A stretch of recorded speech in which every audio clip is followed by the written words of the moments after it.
ஆளுமைமிக்க அரசியல்வாதியாக pure politics பயிற்சி பட்டறை, நேரடி இணைய வழி வகுப்புகள். உங்கள் சீட்டிற்கு முந்துங்கள்.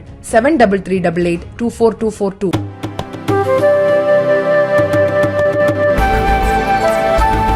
மதுரையில் அண்ணா மாளிகை கூட்டரங்கில் மாமன்ற உறுப்பினர்களுக்கான மாதாந்திர கூட்டம் இன்று மேயர் இந்திராணி தலைமையில் நடைபெற்றது. இந்த கூட்டத்தில் மாநகராட்சி ஆணையர் தினேஷ்குமார், துணை மேயர் நாகராஜன், சில மாநகராட்சி மாமன்ற உறுப்பினர்கள் மற்றும் அதிகாரிகள் ஆகியோர் கலந்து கொண்டனர். 100 வார்டுகள் கொண்ட மதுரை மாநகராட்சி 5 மண்டலங்களாக பிரிக்கப்பட்டு மொத்தம் 79 ஆளும் கட்சி மாமன்ற உறுப்பினர்களை கொண்டுள்ளது.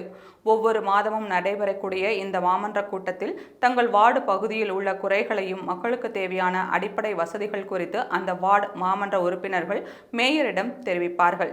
இன்று நடைபெற்ற மாமன்ற கூட்டத்தில் 14-15 மாமன்ற உறுப்பினர்கள் மட்டுமே பங்கேற்றது அனைவரையும் கேள்விக்குள்ளாக்கியது.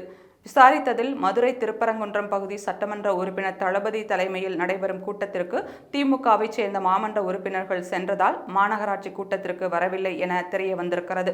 ஒவ்வொரு வார்டு பகுதியிலும் மக்களின் அடிப்படை தேவைகள் இருக்கும் பட்சத்தில் அந்த தேவைகள் குறித்து திமுகவை சேர்ந்த மாநகராட்சி மன்ற உறுப்பினர்கள் பேச வராதது பொதுமக்களை அதிர்ச்சி அடைய செய்துள்ளது.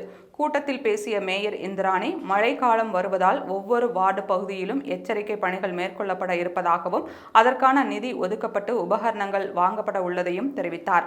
ஒவ்வொரு வார்டு பகுதியிலும் உள்ள மாமன்ற உறுப்பினர்கள் வார்டுகளில் மேற்கொள்ளப்படும் முன்னெச்சரிக்கை நடவடிக்கை குறித்து தெரிவிக்கும்படி கேட்டுக்கொண்டார்.